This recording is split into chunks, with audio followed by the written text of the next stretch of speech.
ಪ್ರಜೆಗಳು ಸತ್ಕರ್ಮವನ್ನು ಮಾಡುವ ಉದ್ದೇಶ ತಮಗೆ ಒದಗಬೇಕಾದನ್ನು ಒದಗಿಸಿಕೊಳ್ಳುವಲ್ಲಿ ಅವರು ಶ್ರಮಿಸುತ್ತಾರೆ.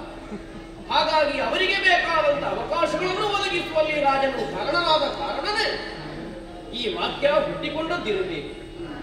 ನಾವಿಷ್ಟು ಪೃಥ್ವೀಪತಿಯಿಂದ ಬಲ್ಲವರೆಲ್ಲ ಆಡಿ ಒಬ್ಬ ರಾಜನಾಗಿ ಈ ಪ್ರಪಂಚವನ್ನು ಆಳಬೇಕು ಅಂತಾದರೂ ಅವರಲ್ಲಿ ಸದಾ ವಿಷ್ಣುವಿನ ಅಂಶ ಜಾಗೃತವಾಗಿ ಇರಬೇಕಾಗಿದೆ.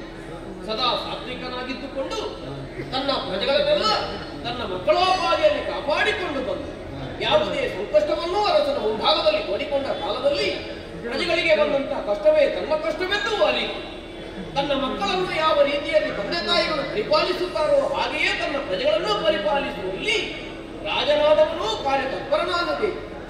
ಹೀಗೆ ನಾವು ಗುರುಮುಖದಿಂದ ಕಲಿತು ಇಂದಿನ ಕಾಲಕ್ಕಾಗುವಾಗ ನಳನಾದವ ನಾನು ಏನು ಮಾಡಬೇಕು ಎನ್ನುವುದನ್ನು ನಿರ್ಣಯಿಸಿ ನಮ್ಮದಾದಂತಹ ನಿಷಧದ ಕೀರ್ತಿ ಪತಾಕೆ ಮೂಲಲೋಕದಲ್ಲಿಯೂ ನೆಲೆಗೊಳ್ಳಬೇಕು. ಈ ಉದ್ದೇಶದಿಂದಲೇ ದಿಗ್ವಿಜಯವನ್ನು ಕೈಗೊಳ್ಳಬೇಕಾಗಿದೆ. ಅಂಗ ವಂಗ ಕಳಿಂಗ ಕಾಂಬೋಜ ಗುಜ್ಜರ ಮುಂತಾದ ದೇಶಗಳನ್ನೆಲ್ಲ ಸುತ್ತಿ ನಿಷಧಪುರದ ಚಕ್ರವರ್ತಿಯಾಗಿ ನಾನಿಂದು ಕಾಣಿಸಿಕೊಳ್ಳಬೇಕು ಅಂತಾದರೆ ಕೆಲವರು ನಮ್ಮದಾದಂತಹ ಇತಿಹಾಸವನ್ನು ಕಂಡು ನಮ್ಮದಾದಂತಹ ಪೀಠಕ್ಕೆ ಗೌರವದ ಮನ್ನಣೆಯನ್ನೂ ಕೊಟ್ಟು ತಮ್ಮ ಕಾಣಿಕೆಯನ್ನು ಇತ್ತವರಿದ್ದಾರೆ. ತಮ್ಮಲ್ಲಿರುವಂತಹ ಅದನ್ನು ಕಾಣಿಸುವುದಕ್ಕಾಗಿ ಮುಂದೆ ಬಂದ ಕಾಲದಲ್ಲಿ ಪರಾಕ್ರಮದ ಮುಖೇನವಾಗಿ ನಾನು ಏನು ಎನ್ನುವುದನ್ನು ಕಾಣಿಸಿಕೊಂಡು ತಪ್ಪ ಕಾಣಿಕೆಯನ್ನು ಸಂಗ್ರಹಿಸಿದವರೂ ಇದ್ದೆ. ಕೇವಲ ಇಷ್ಟಕ್ಕೆ ಸಾಕಾಗುವುದಿಲ್ಲ ಎಂದು ತಿಳಿದಾಕ್ಷಣ ಮೂಲಲೋಕದ ಅಧ್ಯಕ್ಷನಾಗಿ ಮೆರೆಯುವಂತಹ ಇಂದ್ರನನ್ನು ಕಾಣಬೇಕು ಎನ್ನುವ ಉದ್ದೇಶದಿಂದಲೇ ದೇವಲೋಕಕ್ಕೂ ನಾವು ಹೋದದ್ದೀವಿ. ಆದ್ರೆ ಏನು ಮಾಡೋಣ, ಅಲ್ಲಿ ಯುದ್ಧ ಸಂಭವಿಸಲಿಲ್ಲ. ಬಂದಂತಹ ದೇವೇಂದ್ರ ನಮ್ಮನ್ನು ಪ್ರೀತಿಯಿಂದ ಆಧರಿಸಿಕೊಂಡು ನಮ್ಮೊಳಗೆ ಸತ್ಯತನವನ್ನೂ ಬೆಳೆಸಿಕೊಂಡು ಆದರೂ ನಾವು ಹೋದ ಉದ್ದೇಶಕ್ಕಾಗಿ ತಪ್ಪ ಕಾಣಿಕೆಗಳನ್ನು ಇತ್ತು. ಬಳಿಕ ಉಳಿದ ದೇವತೆಗಳನ್ನೇ ಹೋಗಿ ಅವರಲ್ಲಿಂದ ಪರಾಕ್ರಮವನ್ನು ಕಾಣಿಸಿಕೊಂಡು ಅಲ್ಲಿಂದ ಕಪ್ಪ ಕಾಣಿಕೆಯನ್ನು ಸಂಗ್ರಹಿಸಿದ ಪರಿಣಾಮದಿಂದ ಮುಕ್ತ ಕಾಣುತ್ತದೆ.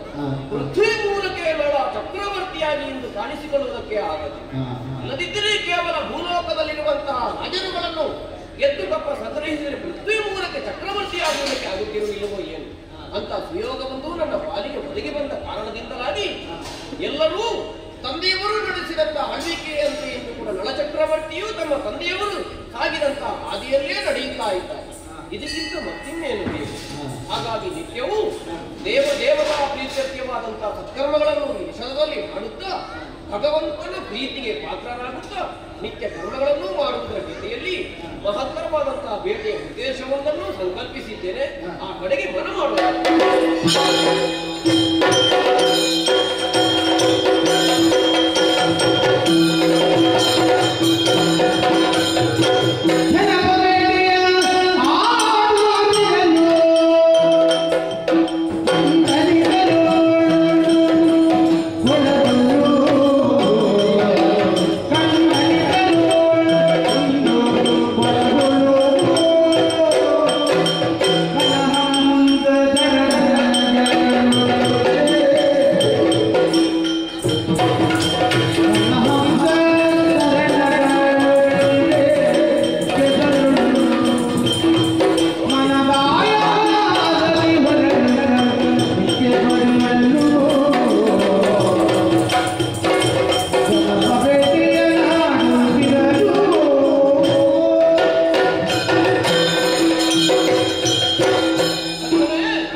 ಸಾಧಕರನ್ನು ಈಟಿ ಕಟಾಯನ್ನು ಹಿಡಿದು ಮುಂದೆ ಮುಂದೆ ಬರುತ್ತಾ ಇದ್ದಾರೆ. ಈ ಸಮಯದಲ್ಲಿ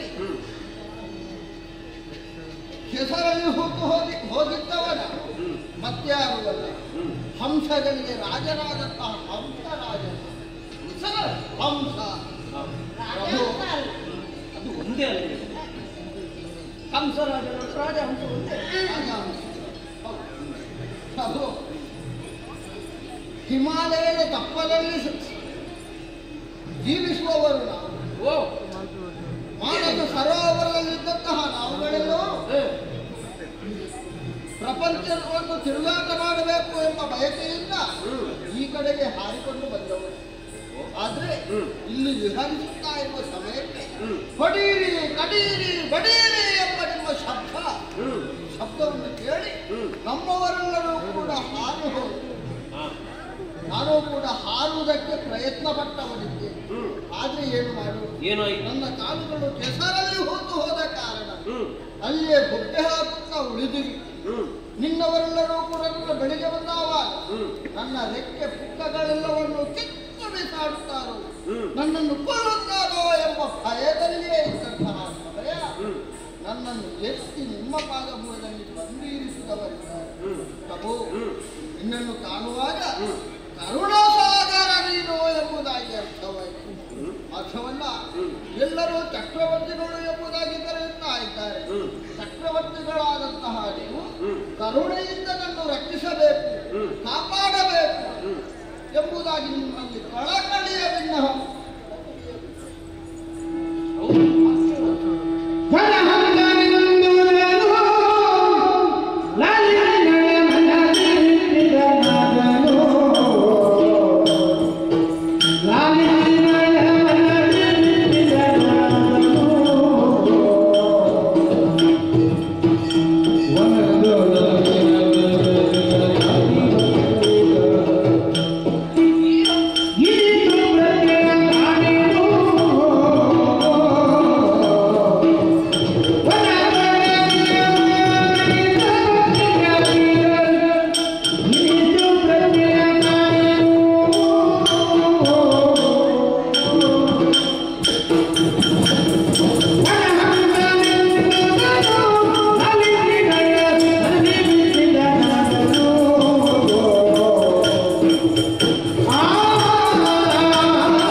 ನಾನಾ ಮೃಗ ಪಕ್ಷಿಗಳನ್ನು ಬೇಟೆಯೂ ಆಡಿತು. ಆದರೆ ಯಾವ ಪ್ರಾಣಿಯಾಗಲಿ ಯಾವ ಪಕ್ಷಿಯಾಗಲಿ ಮನುಷ್ಯರ ಹಾಗೆ ಮಾತಾಡಿದ್ದನ್ನು ನಾವು ಕಂಡದ್ದಿಲ್ಲ. ಇದು ಹಾಗಲ್ಲ, ಒಂದು ವಿಶೇಷ ಉಂಟು. ಇಲ್ಲಿದ್ದ ಪಕ್ಷಿಯೂ ಅಲ್ಲವನು, ಹಿಮಾಲಯದಿಂದ ಹಾರಿಕೊಂಡು ಬಂದು ಹಾರಬೇಕು ಎನ್ನುವಷ್ಟರಲ್ಲಿ ಕೆಸರಲ್ಲಿ ಕೂತು ಹೋದ. ನೋಡಿದ್ಯಾ?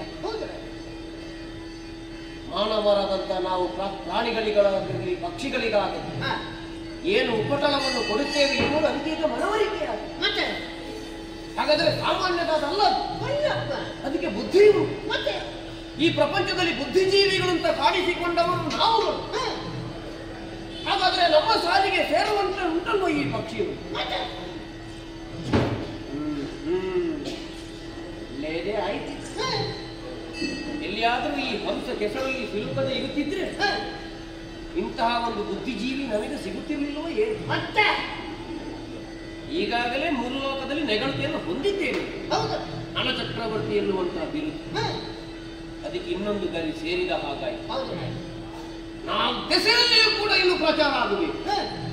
ನಿಷಾದಪುರದ ನಳಚಕ್ರವರ್ತಿಯ ಆಸ್ಥಾನದಲ್ಲಿ ಮಾತನಾಡುವ ಒಂದು ಹಂಸ ಉಂಟು. ನಮ್ಮ ಕೀರ್ತಿ ಪತಾಕೆ ಅದೊಂದು ಅಲ್ವಾ? ಹಿಂದೆ ಮುಂದೆ ನೋಡಬೇಕು. ಈ ಹೆಸರಲ್ಲಿ ಇರುವಂತಹ ಈ ಹಂಸವನ್ನು ಬಂಧಿಸಿ ನಮ್ಮ ಆಸ್ಥಾನಕ್ಕೆ ಕರೆದುಕೊಂಡು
ಒಂದು ಹಂಸ ನಳಚಕ್ರವರ್ತಿಗೆ ಒದಗಿದ್ದಾರೆ.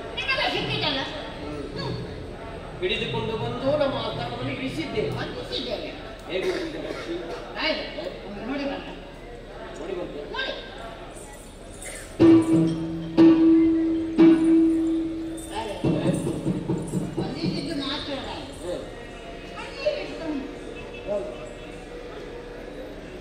ನೀನು ತಿನ್ನುವುದಕ್ಕೆ ಯಾರಿಗೆ ಕೊಟ್ಟದ್ದು ಅಥವಾ ನೀನೇ ತಿನ್ನು?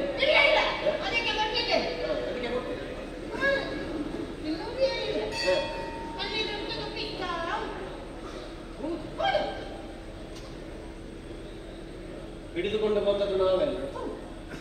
ನಾವು ಹಿಡಿಯುವಾಗ ಕರುಣಾಸಾಗರ ಅಂತ ಹೇಳಿ, ಹಾಗಾಗಿ ನಮ್ಮಿಂದ ಯಾರೂ ಕಣ್ಣೀರು ಸುರಿಸಕೂಡದು. ಏನು ಸಮಸ್ಯೆ ಆಗಿದೆ ಅಂತ ತಿಳಿಯಬೇಕು. ಬಾ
ಕೆಸರಲ್ಲಿದ್ದಂತ ನಿನ್ನನ್ನು ಬಂಧಿಸಿ ನಾವು ಕರೆತಂದು ನಿನ್ನನ್ನು ಇಷ್ಟರವರೆಗೆ ಗಮನಿಸದೇ ಇದ್ದದ್ದು ಸಕ ಬಂದು ಆಡಿದಾವಾಗಲೇ ಅರ್ಥವಾದ ನೋಡಿದ್ರೆ ಅದು ನಿಜವೇ. ಏನು ಕಣ್ಣೀರು ಸುರಿಸುತ್ತಾ ಇದೆ. ಯಾವುದೋ ಅಂತರಂಗದಲ್ಲಿ ಒಂದು ದುಗುಡ ನಿನ್ನ ಮುಖದಲ್ಲಿ ಎದ್ದು ಕಾಣುತ್ತಾರೆ. ಖಂಡಿತ. ಯಾಕಪ್ಪ ನಿಮಗೆ ಚಿಂತೆ?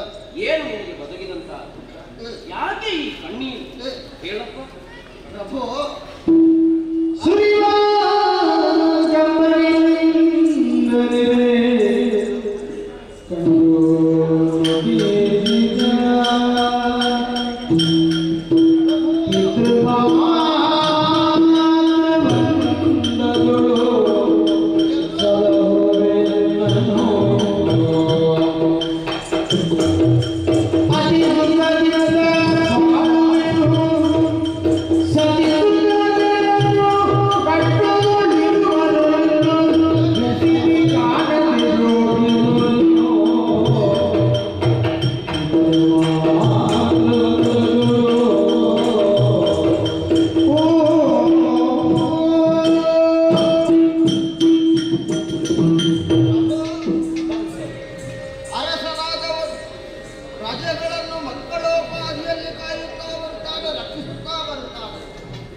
ನನ್ನನ್ನು ಆ ದೃಷ್ಟಿಯಿಂದಲೂ ನೋಡುವವನು ತಾವಲ್ಲ.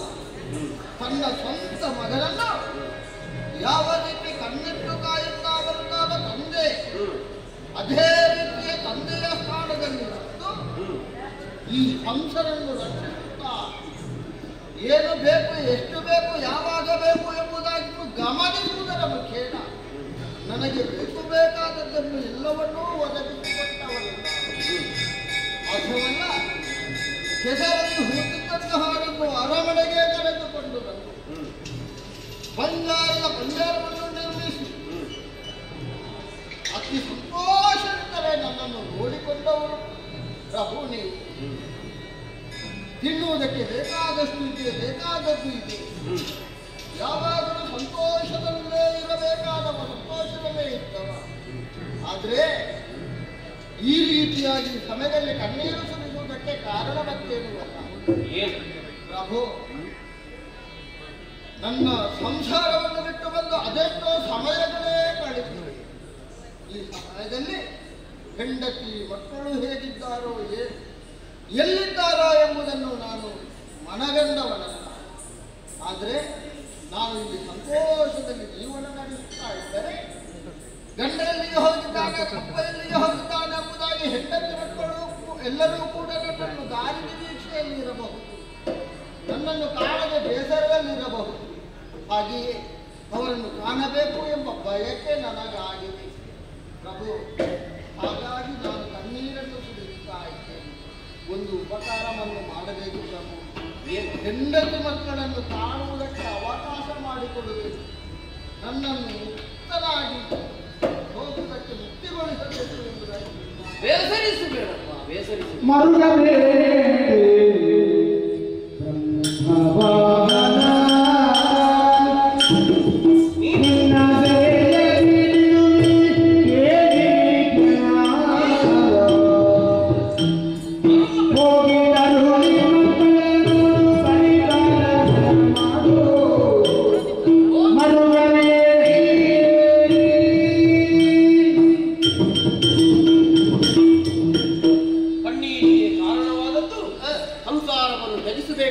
ಸನ್ನಿವೇಶವನ್ನು ನಿನ್ನ ಬದುಕಿನಲ್ಲಿ ಬಂದೊದಗಿತ್ತು. ಖಂಡಿತ ಬ್ರಹ್ಮವಾಹನ ನಿಜ. ಸೃಷ್ಟಿಕರ್ತರಂತಹ ಭಗವದೇವರ ವಾಹನವಾಗಿ ನಿನ್ನ ಸಂತತಿಯವರು. ಹೌದು, ನಾವೆಲ್ಲ ಅವರನ್ನು ಅಂತ್ಯದೇರ ಅಂತ ಕೊಂಡಾಡು. ಹಂಸದ ಮೇಲೆ ಏನು ಕುಳಿತ ಕಾರಣದಿಂದಲಾಗಿ ಅಂತ ಜಗತ್ತಿಯನ್ನು ಬ್ರಹ್ಮದೇವ ಹೊಂದಿ ಬ್ರಹ್ಮವಾಹನ ಹೆಂಡತಿ ಮಕ್ಕಳನ್ನು ಕಾಣಬೇಕು ಅಂತ ತಬಕ್ಕಿಸುತ್ತವೆ ಇದೆಯಪ್ಪ. ಎತ್ತ ಹೀನ ಕೃತ್ಯವನ್ನು ನಾನು ಎಸಗಿದ್ದೆ.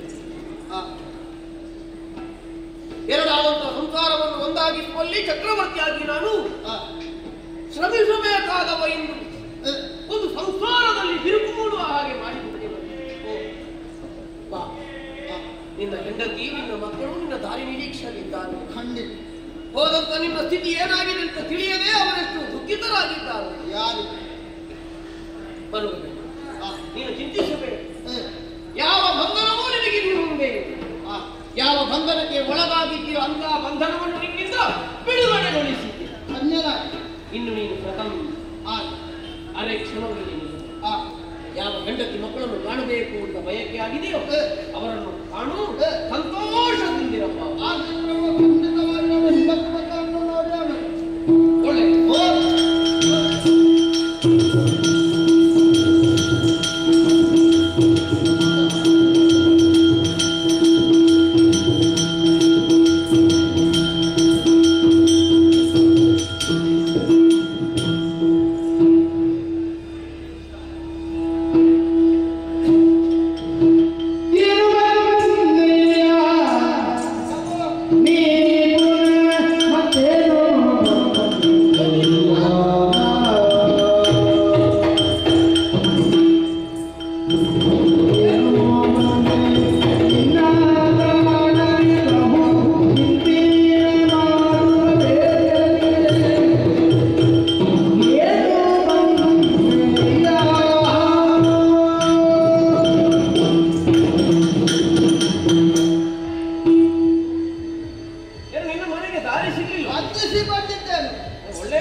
ನಿಜ.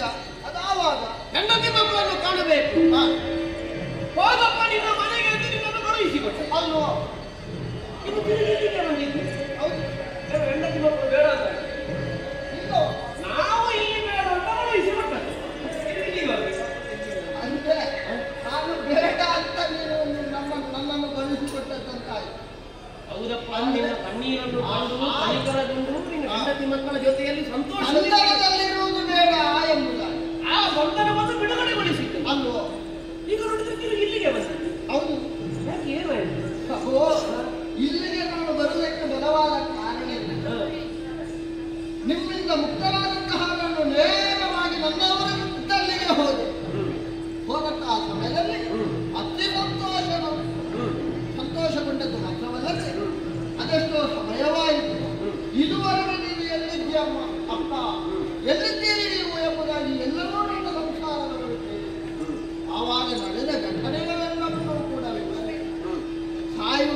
ಸ್ಥಿತಿಯಲ್ಲಿದ್ದಂತಹ ನನ್ನನ್ನು ನಲಚಕ್ರವರ್ತಿ ನನ್ನನ್ನು ರಕ್ಷಿಸಿದ. ಇದುವರೆಗೆ ಯಾವುದೇ ರೀತಿಯ ತೊಂದರೆ ಇಲ್ಲದೆ ಕಾಪಾಡಿಕೊಂಡು ಬಂದವನಿದ್ದಾನೆ, ಬೇಕು ಬೇಕಾದನ್ನು ಕೊಟ್ಟವನಿದ್ದಾನೆ.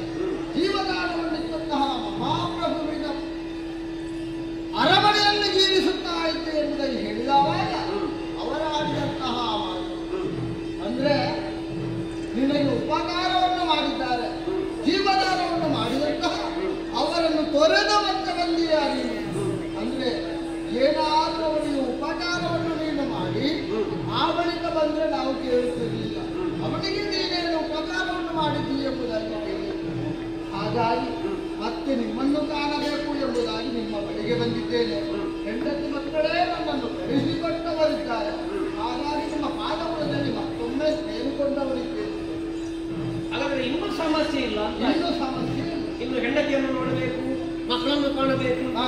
ಅಂದ್ರೆ ಹೆಂಡತಿಯನ್ನು ನೋಡಬೇಕು, ಮಕ್ಕಳನ್ನು ಕಾಣಬೇಕು ಎಂದಾದ್ರೆ ಒಮ್ಮೆ ಹಾಡು ಹೋಗಿ ಅವರನ್ನು ನೋಡಿ ನಿಮ್ಮನ್ನು ಅಗಲಿ ಹೋದ ಬಳಿಕ ಮತ್ತೆ ನನ್ನ ಪ್ರಭುವನ್ನು ಯಾವಾಗ ಮಾಡುತ್ತೇವೆ ಎಂಬ ತವಕ ನನ್ನಲ್ಲಿ ಅಡಗಿಕೊಂಡಿತ್ತು. ಅದೊಂದು ಚಿಂತೆ ಬಾಧಿಸುತ್ತಾ ಇತ್ತು. ಮಾತನಾಡುವಂತಹ ಹಂಸವೊಂದು ಸಕಾಲದಲ್ಲಿ ಒದಗಿ ಬಂತು, ಆದರೆ ಅದನ್ನು ಮತ್ತೆ ಕಳೆದುಕೊಳ್ಳುವಂತಹ ಸ್ಥಿತಿಯನ್ನು ನನ್ನ ಬದುಕಿನಲ್ಲಿ ಒದಗಿದ್ದರು. ಹೀಗೆ ನಾನು ಆಲೋಚಿಸಿದ್ದು, ನಾನು ಕಾಲ ಕಳೆಯುತ್ತಾ ಇರುವಾಗ ನೀನು ಮತ್ತನೇ ಹಾರಿ ಬಂತು. ಹೌದು, ಒಳ್ಳೆಯದೇ ಆಯಿತು. ಪರಸ್ಪರ ನಾವು ಮಿತ್ರರಾಗಿದ್ದುಕೊಂಡು ಕಾಲವನ್ನು ಕಳೆಯೋಣ.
ನನ್ನನ್ನು ಕಂಡೇ ಮುಂದಿನ ಕೆಲಸಕ್ಕೆ ಮುಂದುವರಿಯುವವರು. ಆದ್ರೆ ಯಾವಾಗಲೂ ನಿಮ್ಮ ಮುಖವನ್ನು ನೋಡುತ್ತಲೇ ಇರುವವ. ನಮಗೆ ಯಾವುದಕ್ಕೂ ಕೊರತೆ ಇಲ್ಲ. ವಜ್ರ ವೈಡ್ಯೂರ್ಯ ಬೊಕ್ಕಸ ಬಂದರದಲ್ಲಿ ಬೇಕಾದಷ್ಟು ತುಂಬಿಕೊಳ್ಳುತ್ತಾ ಇದೆ. ಪ್ರಜೆಗಳೆಲ್ಲರೂ ಕೂಡ ಮಾಡಿದಂತಹ ಮಾತನ್ನು ಚಾಚೋ ತಪ್ಪದೆ ನಡೆಸಿಬಿಡುವವರು ಇದ್ದಾರೆ. ಎಲ್ಲವೂ ಇದ್ದರೂ ಕೂಡ ನಿಮ್ಮನ್ನು ಕಾಣುವಾಗ ಯಾವುದೋ ಒಂದು ಕೊರತೆ ನಿಮ್ಮನ್ನು ಕಾಣುತ್ತಾ ಇದೆ. ನಮ್ಮಲ್ಲಿ ಕೊರತೆ ಖಂಡಿತ. ಅಂದ್ರೆ ಪ್ರಭು ನಮ್ಮಲ್ಲಿ ಬೇಕಾದಷ್ಟು ಎಷ್ಟು ಯಾವುದು ಇದ್ದರೂ ಕೂಡ ಅತಿ ಮುಖ್ಯವಾಗಿ ಬೇಕಾದದ್ದು ಒಂದು ಇದೆ.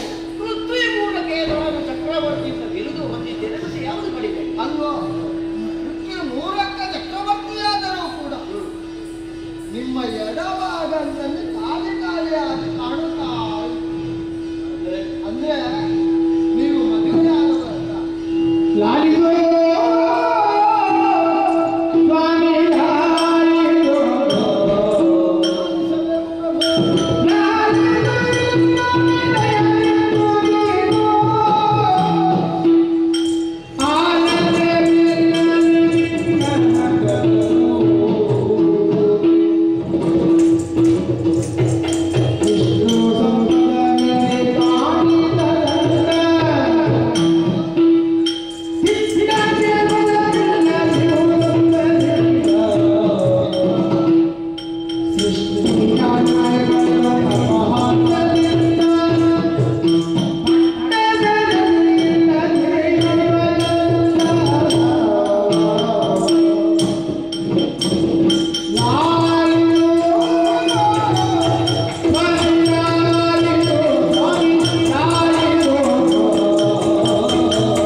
ಎಂಬುದಾಗಿ ಹೇಳಿದರೂ ಕೂಡ ಹೆಚ್ಚಾಗುವುದಕ್ಕೆ ಸಾಧ್ಯವೇ ಇಲ್ಲ. ಆದರೆ ಎಷ್ಟೇ ಇದ್ದರೂ ಏನೇ ಇದ್ದರೂ ಕೂಡ ಆಗಬೇಕಾದದ್ದು ನಮ್ಮ ಧರ್ಮ. ಅಂದ್ರೆ ನಿಮ್ಮ ಎಡಭಾಗದಲ್ಲಿ ಕಾಣಬೇಕಾದಂತಹ ಮಹಾರಾಣಿ ಕಾಣುತ್ತಾ ಇಲ್ಲ. ನೀವು ಮದುವೆಯಾಗಿ ಸಂಸಾರವನ್ನು ಕಂಡಿರಿ ಎಂದಾದರೆ ಖಂಡಿತವಾಗಿಯೂ ಕೂಡ ನಿಮ್ಮ ಕಿರೀಟಕ್ಕೆ ಇನ್ನೊಂದು ಗರಿ ಸೇರಿದ ಹಾಗಾಗುತ್ತದೆ. ಹಾಗಾಗಿ ನೀವು ಮದುವೆಯನ್ನಾಗಬೇಕು. ಮದುವೆಯನ್ನಾಗಿಲ್ಲ ಎಂಬ ಚಿಂತೆ ನಮ್ಮನ್ನು ಕಾಡುತ್ತಾ ಇದೆ.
ಎಷ್ಟು ಸಂಪದವಿದ್ದರೂ ರಾಜನಾದವನಿಗೆ ಅದೊಂದು ಕೊರತೆ ಅಲ್ಲೋ. ಎಲ್ಲರೂ ಗಮನಿಸಿದ್ದಿರಬಹುದು. ಆದರೂ ರಾಜನ ಮುಂಭಾಗದಲ್ಲಿ ಹೇಳುವಂತಹ ಧೈರ್ಯವನ್ನು ಇಷ್ಟರವರೆಗೆ ಯಾರೂ ಮಾಡಲಿಲ್ಲ. ಇರಬಹುದು. ನೀನು ಮಾಡಿದ್ರೆ ಸಂತೋಷವಾಗಿ. ಹಾಗೆಂದು ಮದುವೆ ಆಗುವುದಿಲ್ಲ ಅಂತ ಯಾವ ನಿರ್ಣಯವನ್ನೂ ಕೈಗೊಂಡು ಸುಮ್ಮನೆ ಉಳಿದದ್ದು ಅಲ್ಲ. ಮತ್ತೆ ಯಾಕೆ ಪ್ರಭು? ನಮ್ಮ ಪ್ರಯತ್ನವನ್ನು ಇಷ್ಟರವರೆಗೆ ನಾವು ಮಾಡುತ್ತಲೇ ಬಂದಿದ್ದು. ಹೌದೇ? ನಿಷಧಪುರಕ್ಕೆ ಆಗಬೇಕಾದಂತಹ ಯೋಗ್ಯವಾದಂತಹ ಮಹಾರಾಣಿಯನ್ನು ಅರಸುವಂತಹ ಕಾರ್ಯದಲ್ಲಿ ನಾವು ಈ ಹಿಂದೆಯೇ ನಮ್ಮನ್ನು ತೊಡಗಿಸಿಕೊಂಡರು. ಅರಸಿದ್ದಿ 3 ಲೋಕ ಎಲ್ಲ ತಿರುಗಾಟ ಮಾಡಿ ಹುಡುಕಾಟ ಆಗಿದೆ. ಆದ್ರೆ ಯಾಕೆ ಸಿಗಲಿಲ್ಲ? ಹೇಳಿದ್ರೆ ನಮಗೆ ಬೇಕಾದದ್ದು ಸಿಗಲಿಲ್ಲ. ಓ ಹಾಗೆ. ಇರುವುದಕ್ಕೆ ಎಲ್ಲ ಕಡೆ ಹೆಣ್ಣು ಇಲ್ಲ ಅಂತ ಇಲ್ಲ, ನಮಗೆ ಬೇಕಾದದ್ದು ದೊರಕಿದ್ದಿಲ್ಲ. ಹಾಗಾಗಿ ಅದೊಂದು ಚಿಂತೆ ನನ್ನನ್ನು ಸದಾ ಕಾಡುತ್ತಾ ಇತ್ತು. ತಂದೆಯವರ ಬಳಿಕ ಈ ನಿಷಧವನ್ನು ಆಳುವಂತಹ ಸುಯೋಗ ನನ್ನ ಪಾಲಿಗೆ ಒದಗಿ ಬಂದದಾದರೂ ಇನ್ನು ಮುಂದಕ್ಕೆ ಉತ್ತರಾಧಿಕಾರಿಯ ಈ ಒಂದು ಪ್ರಶ್ನೆ ನನ್ನಲ್ಲಿ ಯಾವಾಗಲೂ ಕಾಡುತ್ತಾ ಇತ್ತು. ಏನು ಮಾಡೋಣ ಹೇಳು? ಯಾವ ಪರಮ ಪ್ರಯೋಜನವನ್ನು ಹೊಂದದೆ ಮದುವೆಯಾಗದೆ ಸುಮ್ಮನೆ ಉಳಿಯಬೇಕಾಗಿ ಬಂತು. ಏನು ಮಾಡೋಣ? ಏನು ಚಿಂತಿಸಬೇಕಾದ 3 ಲೋಕದಲ್ಲಿ ಎಲ್ಲೇ ಅನಿಸಿದರೂ ಕೂಡ ನಮಗೆಡೆಯಾದಂತಹ ಹೆಣ್ಣು ಸಿಗಲಿಲ್ಲ ಎಂಬುದಕ್ಕೆ ನೀವು ಚಿಂತೆ ಮಾಡಬೇಕಾದ ಅಗತ್ಯ. ಯಾಕಂದ್ರೆ ನನಗೆ ಉಪಕಾರವನ್ನು ಮಾಡಿದವರು ಎಂಬುದಾಗಿ ಅಲ್ಲ, ನಾಡಿನ ಅರಸರಾಗಿ ಬರೆಯುತ್ತಾರೆ. ನಿಮಗೆ ಎಡೆಯಾದಂತಹ ಹೆಣ್ಣನ್ನು ಹುಡುಕುವಂತಹ ಹೊಣೆಗಾರಿಕೆ ಖಂಡಿತವಾಗಿ ನಿಮಗೆ ಮದುವೆಯನ್ನು ಮಾಡಬೇಕು ಎಂಬ ಬಯಕೆ ನನಗೆ ಅತಿಯಾಗಿರುವುದರಿಂದ ಎಲ್ಲೇ ಇದ್ದರೂ ಕೂಡ ನಿಮಗೆಡೆಯಾದಂತಹ ಹೆಣ್ಣನ್ನು ಅರಸಿ ಖಂಡಿತವಾಗಿ ನಿಮಗೆ ನೀನು ಕೈಗೊಂಡಂತ ಕಾರ್ಯಕ್ಕೆ ಭಗವಂತನ ಅನುಗ್ರಹ ಸದಾ ಇರಲಿ. ಆದಷ್ಟು ಬೇಗ ಒಂದು ಕಲ್ಯಾಣ ಆಗುವ ಹಾಗೆ ಆಗಿದೆ.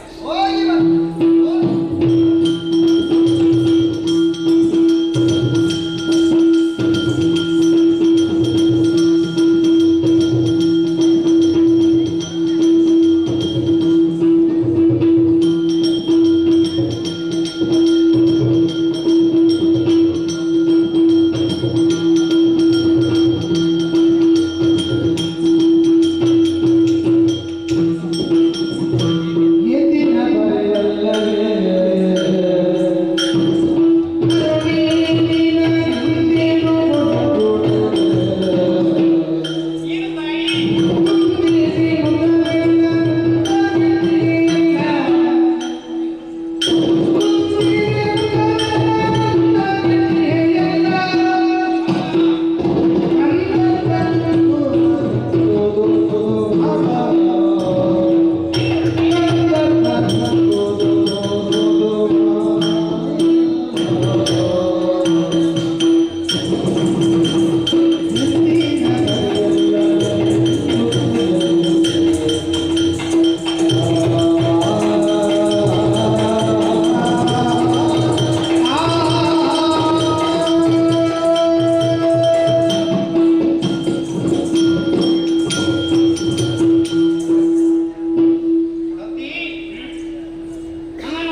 ಬಯಸ್ತಾ ಇದ್ದವಳು, ಸತ್ಯ. ನನ್ನನ್ನು ಮುದ್ದಿಸ್ತಾ ಇದ್ದವಳು, ನನ್ನ ಜೊತೆ ಆಟವಾಡ್ತಾ ಇದ್ದವಳು. ಇಂದು ಹಾಗಲ್ಲ. ಏನು ಒಳತೀದು ಸದಾಕಾಲ ನನ್ನಂತ ಇದ್ದವಳು ನೀನು. ಇನ್ನು ನೋಡಿ ನಿನ್ನ ಮುಖವು ಬಾಡಿ ಹೋಗಿದೆ. ನಿನ್ನ ಮುಖದಲ್ಲಿ ಉಂಟಂತ ಪ್ರವೃತ್ತಿಯನ್ನು ಕಂಡು ಯಾಕೆ ಹೀಗೆ ಎಂಬುದಾಗಿ ನಾನು ಯೋಚನೆ ಮಾಡ್ತಾ ಇದ್ದೇನೆ. ಮುಖ ಎಂಬಂತ ಕಮಲವು ಬಾಡಿ ಹೋಗಿದೆ. ಅಯ್ಯೋ, ಮುದ್ದು ಮುದ್ದು ಗುಂಡು ಗುಂಡು ಆಗಿದ್ದವಳು ನೀನು. ಈಗ ನೋಡುವಾಗ ಸ್ವಲ್ಪ ಸಪ್ರವಾಗ್ತಾ ಇದ್ದೀನಿ. ಛೇ, ನಿನಗೆ ಈ ರೀತಿಯಂತ ಚಿಂತೆ ಯಾಕೆ ಮತ್ತೆ? ಪ್ರೀತಿಯ ಸುಖ ಅಂತ ನನ್ನಲ್ಲಿ ಕೇಳಬಾರದೆ. ಓ ನನ್ನ ಪ್ರೀತಿಯ ಸುಖವೇ,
ಉತ್ತರಿಸಬಹುದಿತ್ತು, ಆದರೆ ಅಸಾಧ್ಯವಾಗಿ ಹೋಗಿದೆ. ಯಾಕೆ ಅಸಾಧ್ಯ? ನಮ್ಮ ಅಂತರಂಗವನ್ನು ಚೆನ್ನಾಗಿ ಅರ್ಥವಿಸಿಕೊಂಡು ಅದರ ಬೇಕು ಬೇಡಗಳನ್ನು ಈಡೇರಿಸಿಕೊಳ್ಳುವ ಸಾಮರ್ಥ್ಯವಂತರು ಇದ್ದರೆ ಅವರಲ್ಲಿ ನಮ್ಮ ಕಷ್ಟವನ್ನು ಹೇಳಿದರೆ ಸ್ವಲ್ಪ ಭಾರ ಕಡಿಮೆ ಆಗ್ತದೆ. ಸಂತೋಷ ಮತ್ತು ದುಃಖ ಎನ್ನುವುದು ಬುದ್ಧಿಜೀವಿಯ ಜೀವನದಲ್ಲಿ ವಿಚಿತ್ರವಾದ ಅನುಭವವನ್ನು ಕೊಡುತ್ತದೆ ಎಂಬುದಾಗಿ ಮಾತನಾಡಿದ ಮಾತು. ಅದನ್ನು ಸರಿಯಾಗಿ ಅರಿತುಕೊಂಡು ನಡೆದರೆ ಅದೇ ನಿಜವಂತ ಬದುಕೆಂಬುದಾಗಿ ಆಗ್ತದಲ್ಲ ತಾಯಿ. ಸಂತೋಷವನ್ನು ಮತ್ತೊಬ್ಬಲ್ಲಿ ಹೇಳಿಕೊಂಡಂತಾದ್ರೆ ಅದು ವಿಭಿನ್ನವಾಗ್ತದೆ. ದುಃಖವನ್ನೇ ತೋಡಿಕೊಂಡಂತಾದ್ರೆ ಸ್ವಲ್ಪ ಕಡಿಮೆ ಆಗ್ತದಲ್ಲ. ಹೇಳಬಹುದಿತ್ತೆ, ಪರಿಹರಿಸುವಂತ ವ್ಯಕ್ತಿ ನೀನಲ್ವಲ್ಲ. ಈ ಪ್ರಪಂಚದಲ್ಲಿ ಸಮಸ್ಯೆ ಎಂಬುದಾಗಿ ಉಂಟಾದ ಮೇಲೆ ಅದಕ್ಕೆ ಪರಿಹಾರ ಎಂಬಂತ ಮಾರ್ಗ ಎಂಬುದಾಗಿ ಇದೇ ತಾನೇ. ಪ್ರತಿಯೊಂದು ಪ್ರಶ್ನೆಗೆ ಉತ್ತರ ಖಂಡಿತ ಇದ್ದೇ ಇರುತ್ತದೆ. ಏನು ನನ್ನ ಪ್ರಶ್ನೆಗೆ ಉತ್ತರಿಸುವಂತ ಸಾಮರ್ಥ್ಯವಂತರು ಯಾರು ಇಲ್ಲದಾಗಿ ಹೋಗಿದ್ದಾರಲ್ಲ. ಅದಕ್ಕೆ ಹಾಗೆ ಚಿಂತೆ ಮಾಡುದು. ಯಾರು ಇಲ್ಲದಿದ್ದರೆ ಏನಂತೆ? ಮುದ್ದಿನ ಸುಖ ನಾನು ತಾನೇ. ನನ್ನಲ್ಲಿ ಹೇಳಿ ತಾಯಿ ಹೇಳಬಹುದಿತ್ತು, ಆದ್ರೆ ನಿಮ್ಮಲ್ಲಿ ಹೇಳುವಂತಿಲ್ಲ. ನನ್ನ ಏನಾದಂತ ಭೀಮಕ ಮಹಾರಾಜರಲ್ಲಿ ಹೇಳುತ್ತಿದ್ರೆ ಏನಾದರೂ ಒಂದು ರೀತಿಯ ಪರಿಹಾರ ದೊರಕುವುದಕ್ಕೆ ಸಾಧ್ಯತೆ ಇತ್ತು. ಆದ್ರೆ ನೀವು ಹೇಳುತ್ತಿರುವಾಗ ಅನಿವಾರ್ಯತೆ ಹೇಳುತ್ತಾ ಇದ್ದೀನಿ. ನನಗೆ ಗೊತ್ತಾಗ್ಬೇಕು ಯಾಕೆ ನೀವು ಹೇಗೆ ಇದ್ದೀರಂತ. ಶುಭ ಗೆಳತಿ, ನನ್ನ ಅಂತರಂಗವನ್ನು ಅರ್ಥವಿಸಿಕೊಂಡು ನೀನು ತಾನೇ. ಹೌದು, ನಿನ್ನಲ್ಲಿ ಹೇಳುತ್ತಾ ಇದ್ದೇನೆ. ಯಾಕೋ ಏನು ಕ್ಷಣವೊಂದು ಯುಗವಾಗಿ ಪರಿಣಾಮ ಬೀಳುತ್ತಾ ಇದೆ. ಶುಭನೇ ಪರಿಣಾಮ ಬೀಳುತ್ತಾ ಇದೆ. ಕ್ಷಣವೊಂದು ಯುಗವಾಗಿ. ಹೌದಪ್ಪ, ಈ ಮೊದಲೆಲ್ಲ ಯುಗ ಎಲ್ಲವೂ ನಿಮಗೆ ಕ್ಷಣವಾಗಿ ಪರಿಣಮಿಸ್ತೈತಲ್ಲ. ಸತ್ಯ. ದೇಹದಲ್ಲಿ ನಾನಾ ವಿಧದ ಬದಲಾವಣೆ ಗೋಚರಿಸುತ್ತಾವೆ. ಬೇಕು ಬೇಕು ಎನ್ನುವಂತ ಆಸೆ ಮೂಡುತ್ತಾ ಇದೆ. ನನ್ನ ಈ ಸ್ಥಿತಿಗೆ ಕಾರಣ ಅದು ಒಂದೇ. ಹೌದೇ? ಅವರು ಇಲ್ಲಿ ಹೇಳುತ್ತಾ ಇದ್ದೇನೆ. ಏನು ಮಾಡಬೇಕೆಂಬುದಾಗಿ ನನಗೆ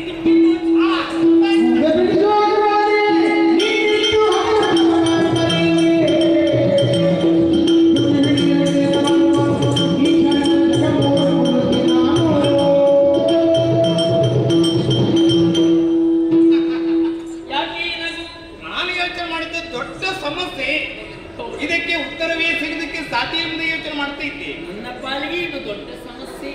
ನನಗೆ ದೊಡ್ಡ ಸಮಸ್ಯೆ ಅಲ್ಲ, ಹಗುರವಾಗಿ ಬರೀ ಸಣ್ಣ ಸಮಸ್ಯೆ. ಅರ್ಥವಾಗಿಲ್ಲ ನನ್ನ ಮಾತಿನ ಮರ್ಮ. ನಿಮಗೆಲ್ಲ ಯಾಕೆಲ್ಲ ಹೀಗೆ ಆಗುತ್ತಾ ಉಂಟು ಎಂಬುದಾಗಿ ಚೆನ್ನಾಗಿ ನನಗೆ ಗೊತ್ತಾಯಿತು. ಅವನ ಬಾಧೆಯಿಂದಾಗಿ ಕಣ್ಣಿಟ್ಟು ಹೋಗಿದ್ದೀರಿ. ಒಡತಿ ವಯಸ್ಸಿಗೆ ಬಂದಿದ್ದೀರಿ, ಪ್ರಾಯ ಪ್ರಬುದ್ಧಳಾಗಿದ್ದೀನಿ. ಪ್ರಾಯ ಪ್ರಬುದ್ಧಳ ಅಂತ ನಾಲಿಗೆ ಬಿಟ್ಟು ಹೇಳುವುದಕ್ಕೆ ಸಂಕೋಚ, ನಾಚಿಕೆ, ಮನಸ್ಸಿನಲ್ಲಿ ಅದು ಬಿಟ್ಟು ನನ್ನ ಭಾವನೆಯನ್ನು ಮುಖದ ಮೂಲಕವಾಗಿ ವ್ಯಕ್ತಪಡಿಸಿದೆ. ನನಗೆ ಗೊತ್ತಾಯ್ತಲ್ಲ, ಅರ್ಥವಿಸಿಕೊಂಡೆ. ಒಡತಿ ಅನುರೂಪನಂತ ವಧುವಿನಲ್ಲಿ ಹೊತ್ತಿನಲ್ಲಿ ಸಿಗಲೇಬೇಕು, ಆತನನ್ನು ಕೈ ಹಿಡಿಬೇಕೆಂಬಂತ ಆಸೆ ನಿನಗೂ ಉಂಟು, ನನಗೆ ಕೂಡ ಹಾಗೆ. ನನ್ನ ಒಡತಿಗೆ ಒಬ್ಬ ಒಡೆಯ ಬರಬೇಕಂತ ಈಗ ನನಗೆ ಆಸೆ ಆಗ್ತಾ ಉಂಟು. ಸರಿ, ಸೋಕೊಂಡು ಬಿಡಮ್ಮ, ನಾನು ಈಗಲೇ ಹೋಗ್ತೇನೆ. ನನ್ನನ್ನು ಬಿಟ್ಟು ನೀನು ಹೊರಟಿದ್ದೀಯಾ? ಹಾಗಲ್ಲ, 3 ಲೋಕದಲ್ಲಿ ಇಲ್ಲಿ ಬೇಕಾದ್ರೆ ಇಲ್ಲಿ ನಿಮ್ಗೆ ಒಪ್ಪುವಂತ ಬರನ ಹುಡುಕಿಕೊಂಡು ನಾನು ಮಾಡ್ತೇನೆ. ಖಂಡಿತವಾಗಿ ಶಿವನಾಡಿ ನಿನ್ನ ದಾರಿ ನಿರೀಕ್ಷೆಯಲ್ಲಿ ಈ ದಮಯಂತಿ ದಾರಿ ಎಂಬುದಾಗಿ ಮಾತ್ರ ಬರಬೇಡ. ನನ್ನೊಂದಕ್ಕೆ ದಾರಿ ನಿರೀಕ್ಷೆಯಲ್ಲಿ ನಾನು ಇರ್ತೇನೆ. ಹೋಗಿ ಬಾ, ನಿನಗೆ ಶುಭವಾಗಲಿ.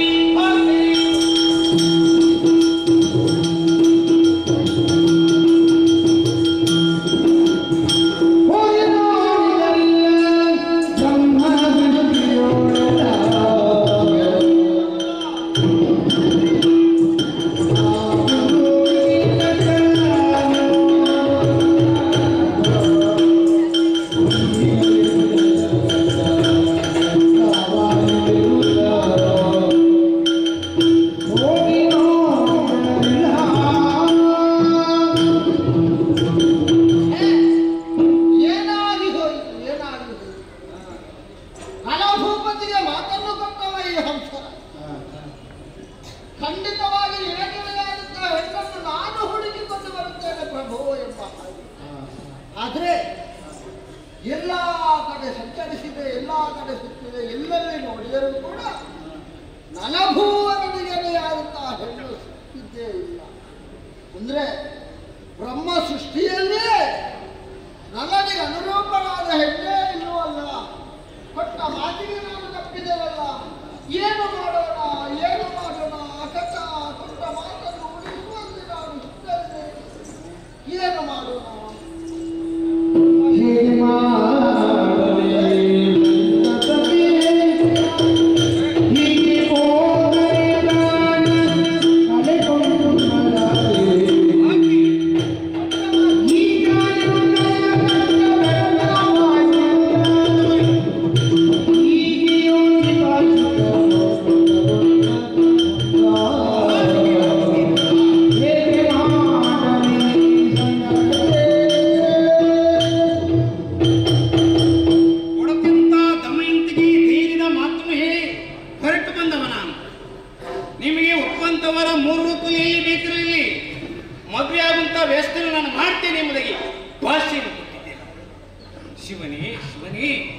ಎಲ್ಲಿ ಹುಡುಕಿದ್ರು ಕೂಡ ಒಡತಿಗೆ ಒಪ್ಪಂತ ವರ ಸಿಗುವುದೇ ಇಲ್ಲ.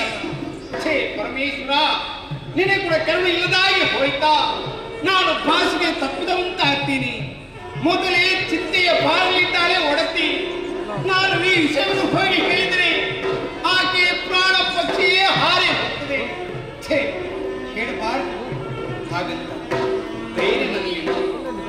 ನಾವು ನಿರಾಶವಾದಿಗಳಂತಾಗಿ ಆಶಾ ಭಾವನೆ ನನಗೆ ಮೂಡುತ್ತಾ ಉಂಟು. ನಮ್ಮ ಒಡತಿಗೆ ಒಪ್ಪಂತ ಹೊರ ಎಲ್ಲಿದ್ದಾನು?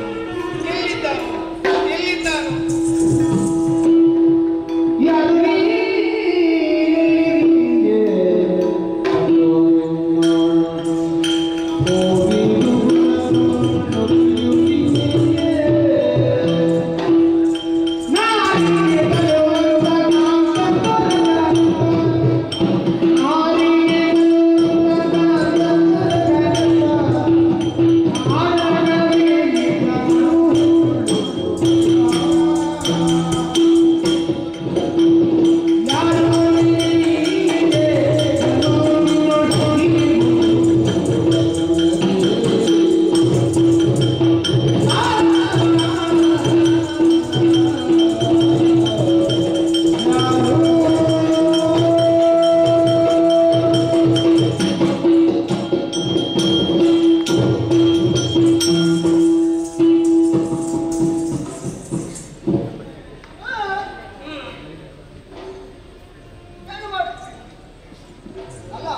ಯಾರು? ನಿನ್ನ ಪರಿಚಯ ನನಗೆ ಇಲ್ಲ. ನನ್ನ ಪರಿಚಯ ನಿನಗಿಲ್ಲ, ನಿನ್ನ ಪರಿಚಯ ಇದುವರೆಗೂ ನನಗೂ ಇಲ್ಲ. ನೋಡಿದವರಂತಲ್ವೇ ಅದು? ಅಲ್ವೇ? ಆದರೂ ನಿನ್ನನ್ನು ನೋಡುವಾಗ ಮಾತಾಡಬೇಕು ಎಂಬುದಾಗಿ ಹಾಗೆ ದೂರದಿಂದ ಸುರಭಿಯಲ್ಲಿ ಕುಳಿತುಕೊಂಡು ನನ್ನಷ್ಟಕ್ಕೆ ನಾನು ಯೋಚಿಸುತ್ತಾ ಇದ್ದವ. ಹಾಗೆ ಹೀಗೆ ನೋಡ್ತೇನೆ, ಪಕ್ಕದಲ್ಲಿ ಗುಡುಗುತ್ತಾ ಬಂದು ಕುಳಿತುಕೊಂಡವ ನೀನು ಮಾತಾಡಿದ ಕೆಲವೊಂದು ಮಾತುಗಳು ನನ್ನ ಕಿವಿಗೆ ಬಿದ್ದದ್ದು. ಹೌದಪ್ಪ, ನೀನು ಹೇಳಿದ ಮಾತು ಏನಂದ್ರೆ ಯಾರು ಇಲ್ಲವಲ್ಲ ನನ್ನ ರಸಿಗೆ ಒಡೆಯ ನಾನು, ನನ್ನ ರಸಿಗೆ ಎಳೆಯಾದಂತಹ ಗಂಡ ಇಲ್ಲ, ಯಾರಿದ್ದಾರೆ, ಏನು ಮಾಡೋಣ ಎಂಬ ಚಿಂತೆಯನ್ನು ಮಾಡುತ್ತಾನೆ. ಹಾಗಿದ್ರೆ ನೀನು ಯಾರು, ಯಾರ ಬಗ್ಗೆ ಚಿಂತಿಸುತ್ತಾ ಇದ್ದಿ, ಯಾರ ಬಗ್ಗೆ ಮಾತಾಡುತ್ತಾ ಇದ್ದಿ, ಇದನ್ನು ತಿಳಿದುಕೊಳ್ಳಬೇಕು ಎಂಬುದಾಗಿ ನಿನ್ನ ಬಳಿಗೆ ಬಂದವ. ಹಾಗಿದ್ರೆ ನೀನು ಈ ರೀತಿಯ ಮಾತಾಡ್ತಾ ಹೋಗಿದ್ದಾದ್ರೆ ಯಾರ ಬಗ್ಗೆ ಎಂಬುದಾಗಿ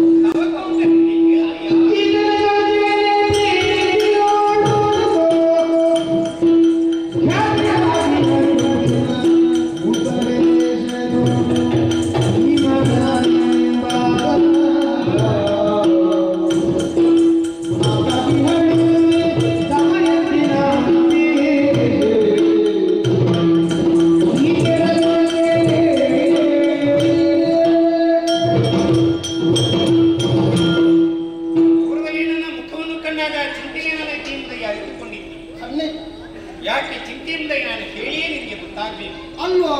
ವಿದರ್ಭ ದೇಶದಿಂದ ಹೊರಟು ಬಂದವ ನಾನು. ಅಲ್ಲಿ ಭೀಮಕ್ಕ ಮಹಾರಾಜನಿಗೆ ದಮಯಂತಿ ಎಂಬಂತ ಕನ್ಯೊಬ್ಬಳಿದ್ದಾಳೆ ಮಗಳು.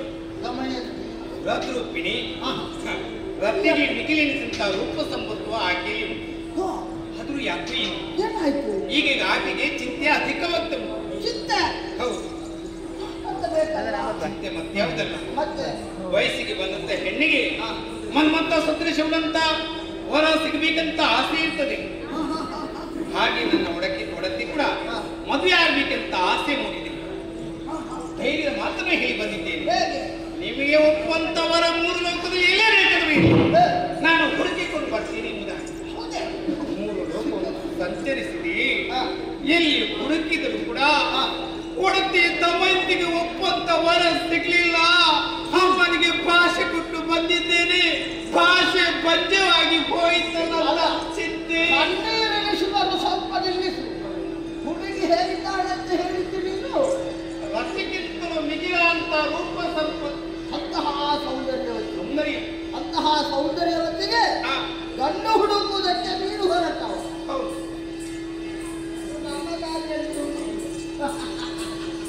ಒಳ್ಳೆದಾಯ್ತು. ಹೌದಾ? ನಾನು ಯಾಕೆ ಬಂದದ್ದು ಅಂತ ಗೊತ್ತುಂಟ? ಗೊತ್ತಾಗಲಿಲ್ಲ. ನೀನು ಗಂಡು ಹುಡುಕುವುದಕ್ಕೆ ಹೊರಟವ, ನಾನು ಕೂಡ ಒಂದು ಹೆಣ್ಣು ಹುಡುಕುತ್ತಾ ಹೊರಟು ಬಂದವನಿಗೆ. ಹೆಣ್ಣು ಹುಡುಕುವುದಕ್ಕೆ? ಹೌದಪ್ಪ. ಯಾರಿಗೆ? ಮತ್ತಾರಿಗೂ ಅಲ್ಲ, ನಿಷಧಪುರದ ರಸ ರಣಚಕ್ರವರ್ತಿ. ಚಕ್ರವರ್ತಿ ಎಂಬುದಾಗಿ ಮೆರೆಯುತ್ತಾ ಇರುವಂತಹ ರಣಭುವನ ಅತಿ ರೂಪವಂತನಾಗಿದ್ದಾರೆ. ಹೌದಾ? ಖಂಡಿತ. ಅಂತಹ ರೂಪವಂತನಿಗೆ ಇದುವರೆಗೂ ಎಲ್ಲಿಯೂ ಹೆಣ್ಣು ಸಿಕ್ಕಿಲ್ಲ. ಹಾಗಾಗಿ ಅವನಿಗೆ ಭಾಷೆಯನ್ನು ಕೊಟ್ಟು ಬಂದವನ ನಿನಗೆ ಎಳೆಯಾದ ಒಪ್ಪುವ ಹೆಣ್ಣನ್ನು ನಾನು ಹುಡುಕಿಕೊಂಡು ಬರುತ್ತೇನೆ ಎಂಬುದಾಗಿ ತಂದು ತಿರುಗಿ ಬೇಸರವಾಗಿ ಆಯಾಸವನ್ನು ಹುಡುಕಿಕೊಂಡವನ ಅಂತ ಹೇಳಿದ್ಯಲ್ಲ. ನಾನು ಗಂಡು ಹುಡುಕುವುದಕ್ಕೆ ಹೊರಟವ, ನಾನು ಹೆಣ್ಣು ಹುಡುಕುವುದಕ್ಕೆ ಹೊರಟವ. ಇಬ್ಬರ ಪರಿಸ್ಥಿತಿ ಒಂದೇ ಆಯ್ತು. ದಾರಿ ಒಂದೇ. ಈಗ ಇಬ್ಬರಿಗೆ ಸಮಸ್ಯೆ ಒಂದೇ ಆಗಿದೆ ಅಲ್ವೋ? ನಿನ್ನ ಅರಸನಿಗೆ ಅರಸಿಯನ್ನು ಹುಡುಕಿಕೊಂಡು ಬಂದವ, ನಿಜ. ನಾನು ಒಡತ್ತಿಗೆ ಒಡೆಯನನ್ನು ಹುಡುಕಿಕೊಂಡು ಬಂದಿದ್ದೇನೆ. ನಿಜ. ನಾನು ಹೆಣ್ಣು ವರನನ್ನು ಹುಡುಕುವುದಕ್ಕಾಗಿ ಬಂದವ. ನಾನು ಮಧುವನ್ನು ಹುಡುಕುವುದಕ್ಕೆ ಬಂದವ. ಈಗ ರಣಚಕ್ರವರ್ತಿ ಅಂತ ನೀನು ಹೇಳಿದ್ದಿ, ಹೌದು. ನಾನು ದಮಯಂತಿ ಮುಂದೆ ಹೇಳಿಬಿಟ್ಟಿದ್ದೇನೆ. ಹೇಳಿದ್ದಿ. ಅವರ ರೂಪ ಹೇಗಿರ್ತಂತ, ದಮಯಂತಿ ರೂಪ ಹೇಗಂತ ನನಗೆ ಗೊತ್ತಿಲ್ಲ. ಅಲ್ಲ, ಅದು ನನಗೆ ಗೊತ್ತುಂಟು. ನಲನ ರೂಪ ಹೇಗಂತ ಮನ್ಮಥ ಸದೃಶ.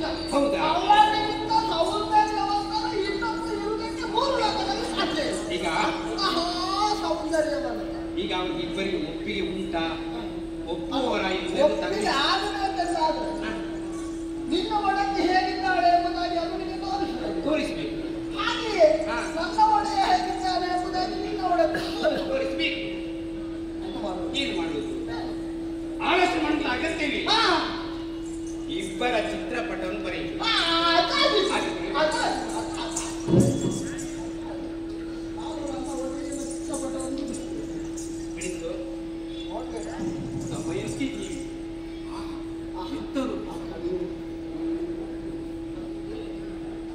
ಎಷ್ಟಾದ್ರೂ ಆಯ್ತಾ ಆಯ್ತಾಯ್ತಾ ಆಗ್ಲಿ ಆಗ್ಲಿಕ್ಕೆ ಅಷ್ಟು ಸೌಂದರ್ಯವಂತ ಅವರು. ಮತ್ತೆ ಎಷ್ಟಾದ್ರೂ ನನ್ನ ಒಡೆಯನಷ್ಟು ನಿನ್ನ ಒಡತಿ ಸೌಂದರ್ಯ ನೋಡುವ ಅವರೇನು ಕಡಿಮೆ ಅಲ್ಲ ದಮಯಂತಿ. ಅದು ಹೌದಾ? ಅಷ್ಟು ಚಂದ ಇದ್ದಾರೆ ಅಂತ ಅಷ್ಟು ನನಗೆ ಬೇಗ ಬಿಡಿಸಿ ಆಗುದಿಲ್ಲ.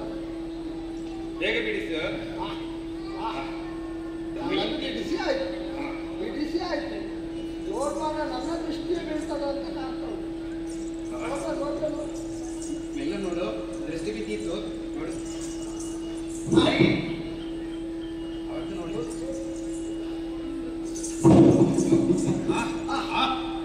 ಈಗ ಸಾಕಾಯ್ತು. ಇವಾಗ ಹೊರಟದ್ದೆ. ನಳ ಚಕ್ರವರ್ತಿ ಹೌದು, ದಮಯಂತಿ ತಮ್ಮಯ್ಯ ಒಪ್ಪುವಂತ ಜೋಡಿ, ಅಲ್ವೋ? ಅಪೂರ್ವ ಜೋಡಿ. ಖಂಡಿತ. ಇವರ ಇಬ್ಬರ ಮದುವೆಯನ್ನು ಆ ಪರಮೇಶ್ವರ ಆದಷ್ಟು ಬೇಗನೆ ಮಾಡಲಿ ಎಂಬುದಾಗಿ ಭಗವಂತನಲ್ಲಿ ಬೇಡಿಕೊಳ್ಳ. ಹಾಗಿದ್ರೆ ಆ ಚಿಕ್ಕಮಕ್ಕಳನ್ನು ನನಗೆ ಬದಲಾಯಿಸಬೇಕಲ್ಲ. ಹೌದಲ್ವೋ? ಆದಷ್ಟು ಬೇಗನೆ ನಳ ಚಕ್ರವರ್ತಿ ಕೈಯಲ್ಲಿಯೇ ಕೊಡ್ಬೇಕು. ಅವರ ಕೈಯಲ್ಲಿಯೇ ಕೊಡುವವರಿಗೆ ಈಗ ಹಾಗೆ ದಮಯಂತಿ ದೇವಿಯ ಕೈಯಲ್ಲಿಯೇ ಕೈಯಲ್ಲೇ ಕೊಡಬೇಕು. ಆದಷ್ಟು ಬೇಗ ಮುಂದಿನ ಬೇಗ ಹೋಗುವ. ಅವರನ್ನು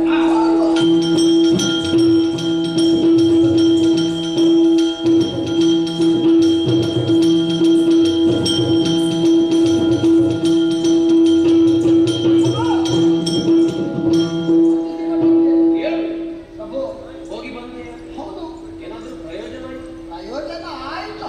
ಮತ್ತೆ ನಾನು ಹೋದ್ರೆ ಪ್ರಯೋಜನ ಆಗದಿತ್ತು. ಹೌದೇ? ಮತ್ತೆ ಪ್ರಭು, ನಿನಗೆ ಆದಂತಹ ಕರುಣೆಯನ್ನು ಹುಡುಕುತ್ತಾ ಹೋಗುತ್ತಾ ಇರುವ ಸಮಯದಲ್ಲಿ ಮತ್ತೊಂದು ಕಡೆಯಿಂದ ಹುಡುಗಿಗೆ ಅನುರೂಪಳಾದ ಹುಡುಗರನ್ನು ಅರಸುತ್ತಾ ಬಂದವರು.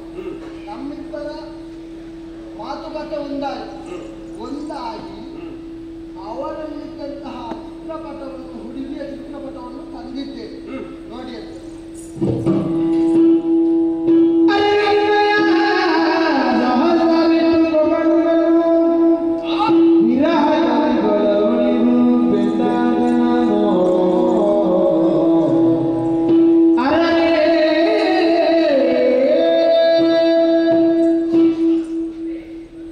ಇದು ನಿಜವೇ? ನಿಜ ಪ್ರಭು, ಇದು ನಿಮ್ಮ ಸಾಹಸವೇ? ಖಂಡಿತ. ಆ ಆ ಹೇಗೆ? ಮೆಚ್ಚುಗೆ. ಚಂದ ಇವು. ನಾನೆಷ್ಟು ಪ್ರಯತ್ನಿಸಿದ್ದೆ, ಹ, ಆದರೆ ನನಗೆ ದೊರಕದೇ ಇದ್ದಂತ ಅನುರೂಪಳಾದಂತ ಹೆಣ್ಣನ್ನು ಹ. ಅರಸುವಲ್ಲಿ ನೀನು ಪ್ರಯತ್ನಿಸಿ. ನಿಜ. ಇದು ನಿಜವಾಗಿ ಹರಸಾಹಸವೇ? ಓ, ಆದರೆ ಕೇವಲ ಚಿತ್ರಪಟವನ್ನು ನೋಡಿ ಏನಾಗುವುದು? ಹ, ಸಾಕಾಗುದಿಲ್ಲ. ಆಗುವುದು. ಹ, ಯಾಕೆ ಪ್ರಭು? ನಾವಿವರು ಒಂದಾಗುವುದು. ಒಂದಾಗಿರ್ಬೇಕೆಂದಾದ್ರೆ, ಮದುವೆ ಆಗಬೇಕು. ಆಗ್ಬೇಕೆಂದಾದ್ರೆ ನಮ್ಮಿವರನ್ನು ಒಂದಾಗಿಸುವ. ಒಂದಾಗಿಸಬೇಕು. ಎಲ್ಲಿ, ಯಾರು, ಏನು, ಹೇಗೆ, ಹೌದು ಅದು ಮೊದಲು ತಿಳಿಬೇಕು. ಹೌದೌದು. ಹುಂಡಿನಾಪುರದ ರಥ ಹ್ಮ್ ಭೀಮಕರಾಯನ ಮಗಳು ಹ್ಮ್ ದಮಯಂತಿ ಎಂಬುದಾಗಿ ಹೆಸರು. ಹೌದೇ? ಹೌದು, ಇಷ್ಟೇ ಅನುರೂಪಳಾಗಿದ್ದಾರೆ. ಅನುರೂಪರಾಗಿದ್ದಾರೆ. ಇಷ್ಟನ್ನೆಲ್ಲವನ್ನು ತಿಳಿದುಕೊಂಡು ಬಂದವಳಿದ್ದೇನೆ. ಅವಳ ಚಿತ್ರವನ್ನು ನಿನಗೆ ತೋರಿಸಿದ್ದೇನೆ. ನಿಮಗೆ ಒಪ್ಪಿಗೆ ಆಗಿದೆ ಎಂಬುದಾಗಿ ಹೇಳಿದ್ದೆ ಪ್ರಭು. ಈಗ ನನಗೆ ಒಪ್ಪಿಗೆ ಉಂಟು, ಅವರಿಗೆ ಒಪ್ಪಿಗೆ ಆಗಬೇಕು. ಒಪ್ಪಿಗೆ ಆಗಬೇಕೆಂದಾದ್ರೆ ಅವರಲ್ಲಿ ಕೇಳಬೇಕು. ಹೌದು, ನೀನೇ ಪ್ರಯತ್ನಿಸಬೇಕು. ನಾನೇ ಹೌದು. ಅದಕ್ಕೂ ನಾನೇ ನೀನೇ. ಹಾಗಿದ್ರೆ ಯಾಕೆ ತಡ?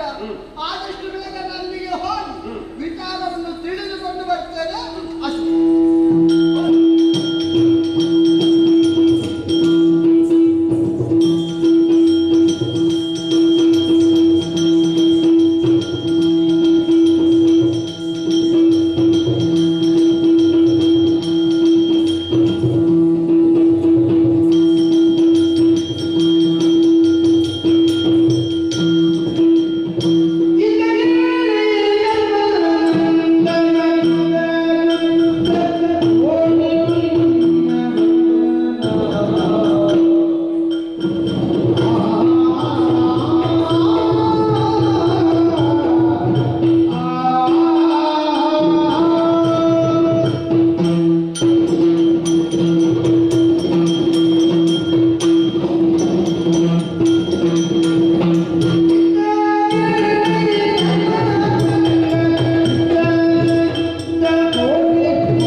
ಸುತರಿರಲು ಪಚ್ಚ ಪೈರಿನ ಸಿರಿಯಿರಲು ಇಚ್ಚೇತಗೆ ಹೆಜ್ಜೇತಗೆ ಎನ್ನುವಂತೆ ಲೋಕದ ನಾಣ್ಣುಡಿಯನ್ನು ಅಂದಿನಿಂದ ಇಂದಿನವರೆಗೆ ಪರಿಪಾಲಿಸುತ್ತಾ ಬಂದವರು.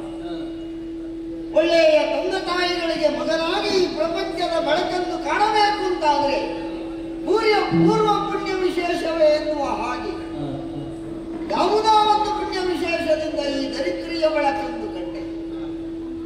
ಹುಟ್ಟಿದಂತಹ ನನಗೆ ಯೋಗ್ಯವಾದಂತಹ ಗುರುಗಳಿಂದ ಬೇಕಾದಂತಹ ವಿದ್ಯಾರ್ಜನೆಯನ್ನು ತಂದೆ ಕಲಿಸುವಲ್ಲಿ ಪ್ರಯತ್ನವನ್ನು ಮಾಡಿ ಆ ಮೂಲಕವಾಗಿ ಒಳ್ಳೆಯ ಸುಕೀರ್ತಿಯನ್ನು ಗಳಿಸಿದವರು. ವಿದ್ಯಾ ದದಾತಿ ವಿನಯ ವಿನಯ ದದಾತಿ ಪಾತ್ರಾರ್ಥಂ ಪಾತ್ರಾರ್ಥಂ ದಾಪ್ನೋತಿ ಧನಾಧರ್ಮ ತಥಾ ಸುಖ.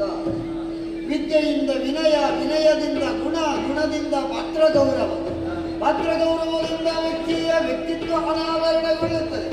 ಆದುದರಿಂದಲೇ ವಿದ್ವಾನ್ ಸರ್ವತ್ರ ಮೂಜ್ಯತೆ ಅಂತ ಬಲ್ಲವರು ಹೇಳಿದ್ದಾರೆ.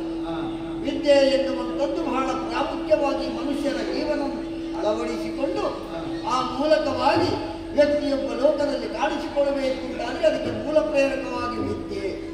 ಅಂತೆಯೇ ಗುಂಡಿನಾಪುರದಲ್ಲಿ ತಂದೆ ತಾಯಿಗಳಿಗೆ ಮಗನಾಗಿ ಲೋಕದ ಬೆಳಕನ್ನು ಕಂಡೆ. ಆನಂತರದಲ್ಲಿ ನಾನು ಪ್ರಾಯಪ್ರಬುದ್ಧನಾಗುವಂತಹ ಹೊತ್ತಿನಲ್ಲಿ ಮುತ್ತಿನ ಕಿರೀಟವನ್ನು ತಲೆಯಲ್ಲಿಟ್ಟು ಇಲ್ಲಿರುವಂತಹ ಸಮಸ್ತ ಪುರದ ಅಧಿಕಾರವನ್ನು ವಹಿಸಿ ನಮ್ಮ ತೀರ್ಥರೂಪರು ವಾನಪ್ರಸ್ಥವನ್ನು ಸೇರಿದರು.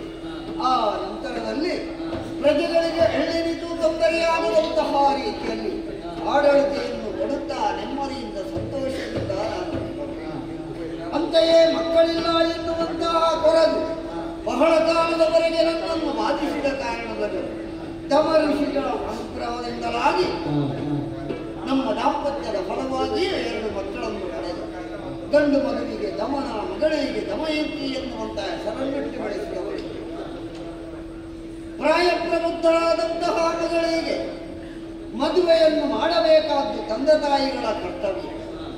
ಅಂತೆಯೇ ಯೋಚಿಸುತ್ತಿರುವಂತಹ ವೇಳೆಯಲ್ಲಿ ಶುಕ ಮತ್ತು ಹಂಸ ಆ ಮೂಲಕವಾಗಿ ತಿರುಗಾಟವನ್ನು ಮಾಡಿ ಅವರವರೊಳಗೆ ಭಾವಚಿತ್ರವನ್ನು ತೋರಿಸಿ ಸಂಧಾನವನ್ನು ಮಾಡಿಕೊಂಡು ಹೆಣ್ಣಿಗೆ ಗಂಡು, ಗಂಡಿಗೆ ಹೆಣ್ಣು ಅವರೇ ನಿರ್ಣಯಿಸಿದ್ದಾರೆ.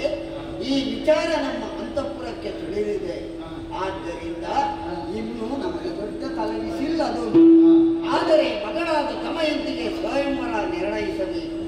ವರ ಯಾರು ಅಂತ ಹೇಳಿದ್ರೆ ನಿಷಧ ದೇಶದ ವರ್ತಮಾನ ಕಾಲದಲ್ಲಿ ಚಕ್ರವರ್ತಿಯಾಗಿ ಬೆರೆಯುತ್ತಿರುವವ ನಳಭೂಪತಿ, ನಳ ಚಕ್ರವರ್ತಿಗಳು. ಸರಿ, ನಾನು ಸಾಮಂತ, ಅವರು ಚಕ್ರವರ್ತಿಗಳು. ಗೌರವದಿಂದ ಕರೆಯುವ ಓಲೆಯನ್ನು ಬರೆದು ನಾಳೆಯ ದಿನಕ್ಕೆ ದಿಬ್ಬಣ ಸಮೇತರಾಗಿ ಎಲ್ಲರನ್ನು ಕೂಡಿಕೊಂಡು ವೈಭವದಿಂದ ಕುಂಡಿನಾಪುರಕ್ಕೆ ಬರಬೇಕು ಅಂತ ಬರೆದು ಕಳಿಸ್ತೇನೆ. ಮುಂದೆ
ಒಳ್ಳೆಯದೇ ಆಯ್ತು.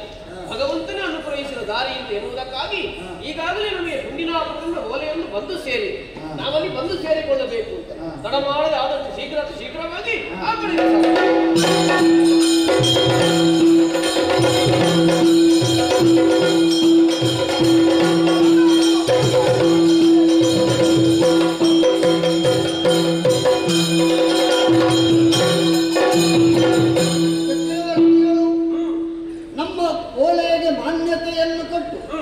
ಸಿಂಗವನ್ನು ಕಟ್ಟಿಕೊಂಡು ದಿಬ್ಬಣ ಸಮೇತವಾಗಿ ಅಪರಿಮಿತವಾದಂತಹ ಸೇನೆಯೊಂದಿಗೆ ವೈಭವದಿಂದ ಬಂದವರು.